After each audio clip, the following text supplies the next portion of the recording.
E aí, tudo bem? Bom, no vídeo de hoje nós vamos falar sobre aplicações em rede. E o nosso grupo é composto por mim, Radassa Rezende, e pela Jasmin Rocha.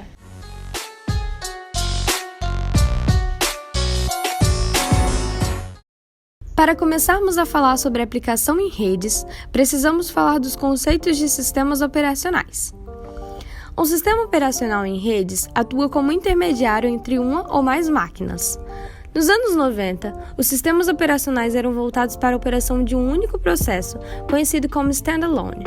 Essa expressão, do inglês, significa estar sozinho, ou seja, ainda não se pensava na conexão de outras máquinas através de redes. Porém, hoje em dia, os sistemas operacionais já permitem tanto o standalone quanto o ambiente em redes. Para que o sistema operacional começasse a poder suportar os serviços em rede, precisou haver algumas alterações. Uma das alterações foi que os computadores começaram a precisar de executar operações de vários algoritmos paralelos, ou seja, vários algoritmos precisavam funcionar ao mesmo tempo para que o sistema de redes fosse bem sucedido. Então, por conta disso, tornou-se necessário o surgimento do que chamamos sistema multitarefas. Portanto, o sistema multitarefas, como o nome já diz, é o que permite que o computador execute mais de uma tarefa ao mesmo tempo. Além disso, um sistema operacional de rede deve permitir o funcionamento de todos os computadores e periféricos, além de fornecer segurança e controle de acesso aos dados. Por isso, tornou-se necessário os componentes de software. Existem dois componentes principais de software de rede: o software de rede instalado na estação cliente e software de rede instalado no servidor. Quando o cliente faz uma solicitação em um ambiente de rede, ela pode estar se referenciando a um serviço que está do outro lado da rede. Essa requisição é então enviada da máquina que foi originada até o servidor para que seja devidamente atendida. Esse processo de definição de onde a requisição será executada se chama redireção. O software do servidor permite aos usuários das máquinas conectadas na rede compartilhar dados e recursos do servidor. Visto isso, torna-se necessário também haver um compartilhamento de recursos. Esse compartilhamento vai muito além de apenas soltar dados na rede, disponíveis para todo mundo. Quando falamos de compartilhamento, precisamos falar também de qual é o nível de acesso dos usuários a tais recursos compartilhados. Por exemplo, em um sistema de arquivos, dois usuários podem ter acesso ao mesmo documento, mas um pode usar ferramentas como editar e baixar, enquanto o outro usuário só pode ler. Além de tudo que já foi dito, é preciso existir também um controle de usuários na rede. No sistema operacional de rede, o administrador pode determinar quem terá acesso aos recursos dele. O administrador, na maioria das vezes, tem acesso ao controle, onde ele pode criar usuários, criar privilégios de compartilhamento a usuários, alterar privilégios e remover usuários. Além disso, o administrador pode ter acesso a ferramentas que têm controle de toda a rede, o que chamamos de gerenciamento da rede. Essas ferramentas apresentam estatísticas como o número de pacotes transmitidos e recebidos, o número de colisões e entre outros. Se houver falha na rede, a ferramenta de gerenciamento é capaz de detectar o problema e apresentá-lo ao administrador. Agora vamos falar sobre a arquitetura cliente-servidor. A arquitetura cliente-servidor, ou modelo cliente-servidor, é uma arquitetura na qual o processamento da informação é dividido em módulos ou processos distintos. Existe um processo que é responsável pela manutenção da informação, servidores, e outro responsável pela obtenção dos dados, os clientes. O cliente solicita um determinado serviço através do envio de uma mensagem ao servidor. Enquanto o processo servidor está trabalhando na solicitação, o cliente está livre para realizar outras tarefas. O servidor oferece serviços a processos usuários, ou seja, executam a tarefa solicitada e enviam uma resposta ao cliente, que se traduz nos dados solicitados. Podemos exemplificar essa arquitetura como uma academia. O administrador do servidor seria o dono da academia, que fazem as regras da academia, horário de abertura e fechamento, hierarquias e permissão, cobrança de serviço que os clientes utilizam. Há também os instrutores, normalmente pessoas formadas em educação física. Esses instrutores ajudam as pessoas da academia em seus exercícios físicos e notificam as pessoas que estão fazendo errado com advertência. Os instrutores da academia podem ser comparados com os moderadores que monitoram os clientes e notificam para o administrador do sistema falhas de segurança e infração de regras feitas pelos clientes. E, finalmente, temos as pessoas que utilizam a academia. Elas pagam pelo serviço que a academia oferece e praticam exercícios físicos com a ajuda de instrutores que estão sempre por perto para auxiliar e informar como se deve proceder os exercícios físicos. As pessoas da academia podem ser comparadas aos clientes, usuários do sistema, que utilizam os recursos do servidor e são monitorados pelos moderadores. Existem dois tipos dessa arquitetura, são eles, o servidor dedicado e o servidor não dedicado. É chamado de servidor dedicado aquele em que um único data center, real ou na nuvem, é utilizado por cada cliente que contratar o serviço. Isso quer dizer que eles disponibilizam de um espaço exclusivo para que os sites, e-mails e outros recursos utilizados na web pela empresa tenham mais velocidade, estabilidade e segurança. Como o próprio nome sugere, é um servidor que se dedica a cumprir serviços e gerar protocolos para um meio apenas, evitando assim que o espaço fique sobrecarregado e as páginas demorem a carregar quando acessadas, gerando incômodos para os usuários, por exemplo. O servidor não dedicado é aquele em que o mesmo espaço é compartilhado por milhares de sites e aplicativos que utilizam os mesmos recursos para o seu funcionamento. Desse modo, o site da sua empresa permanece hospedado juntamente a outros sites, o que justifica um preço mais baixo por esse serviço. Agora vamos falar um pouco sobre a arquitetura cliente-servidor e o banco de dados. No modelo cliente-servidor, a aplicação cliente pode utilizar o SQL para realizar uma requisição de dados em uma base de dados localizada no servidor.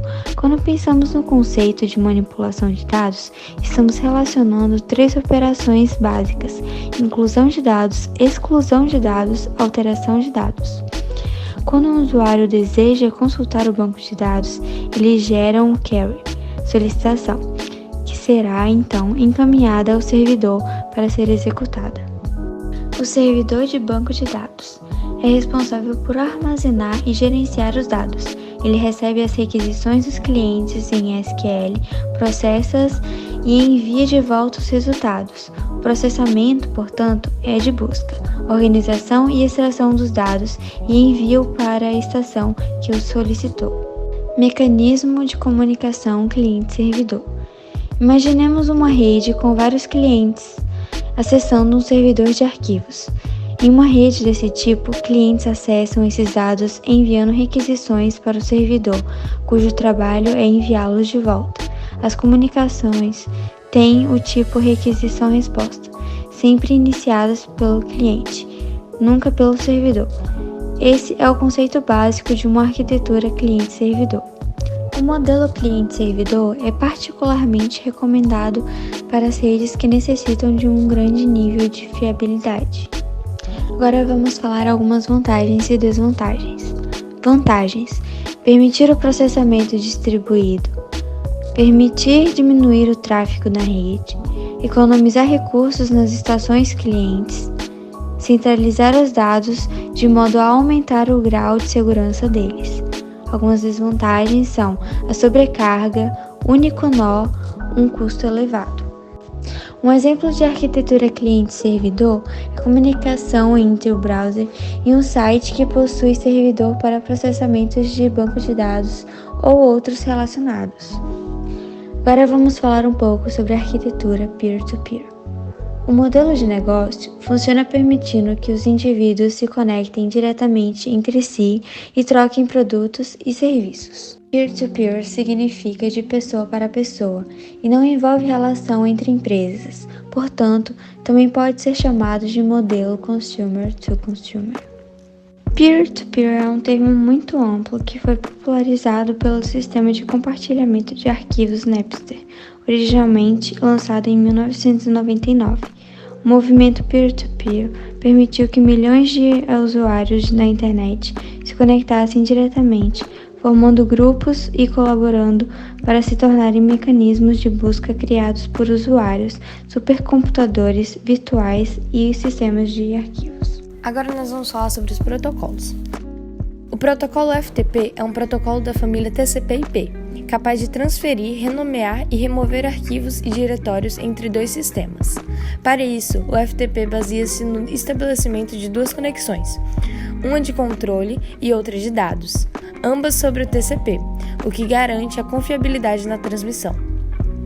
TFTP é um protocolo de transferência de ficheiros muito simples, semelhante ao FTP. É geralmente utilizado para transferir pequenos ficheiros entre hosts numa rede, tal como quando um terminal remoto ou um cliente inicia o seu funcionamento a partir do seu servidor. NFS é um sistema de arquivos distribuídos desenvolvido inicialmente pela Sun Microsystems Incorporation, a fim de compartilhar arquivos e diretórios entre computadores conectados em rede, formando assim um diretório virtual. O protocolo Network File System é especificado nas seguintes RFCs: RFC 1094, RFC 1813 e RFC 7931, que atualiza a RFC 7530, que tornou obsoleta a RFC 3530. Telnet é um protocolo standard de internet que permite a interface de terminais e de aplicações através da internet. Este protocolo fornece as regras básicas para permitir ligar um cliente, sistema composto de uma afixação e um teclado, a um intérprete de comando, do lado do servidor. DHCP é um protocolo de serviço TCP/IP que oferece configuração dinâmica de terminais, com concessão de endereços IP de host, máscara de subrede, default gateway, número IP de um ou mais servidores DNS, sufixo de pesquisa do DNS e número IP de um ou mais servidores WINS. Este protocolo é o sucessor do BOOTP, que, embora mais simples, tornou-se limitado para as exigências atuais. O DHCP surgiu como um padrão em outubro de 1993. O RFC 2131 de 1997 contém as especificações mais atuais. O último standard para as especificações do DHCP sobre IPv6 foi publicado como RFC 3315 em 2003. O protocolo SNMP foi desenvolvido pela IETF e criado para facilitar a monitorização e a gestão de redes. Esse protocolo é responsável por gerir redes TCP/IP da camada de aplicação, o qual facilita a comunicação entre os dispositivos de rede. Através do protocolo SNMP, os administradores de rede têm a capacidade de antecipar e de resolver possíveis problemas na rede. O SMTP é o protocolo mais comum e largamente usado da comunicação de correio eletrônico por cima da internet. Ele fornece um meio para serviços de rede entre o provedor de e-mail ou, em alguns casos, o servidor de e-mail organizacional e o usuário que está acessando o e-mail. HTTP é um protocolo que permite a obtenção de recursos como documentos HTML. É a base de qualquer troca de dados na web e um protocolo cliente-servidor, o que significa que as requisições são iniciadas pelo destinatário, geralmente num navegador na web. Um documento completo é reconstruído a partir dos diferentes subdocumentos obtidos, como, por exemplo, texto, descrição, layout, imagens, vídeos, scripts e muito mais. O protocolo DNS é uma maneira de não se utilizar endereços numéricos para cada computador, como, por exemplo, o endereço IP. Assim, é possível associar nomes aos endereços numéricos, graças ao protocolo DNS, utilizando o RFC 882 e RFC 883.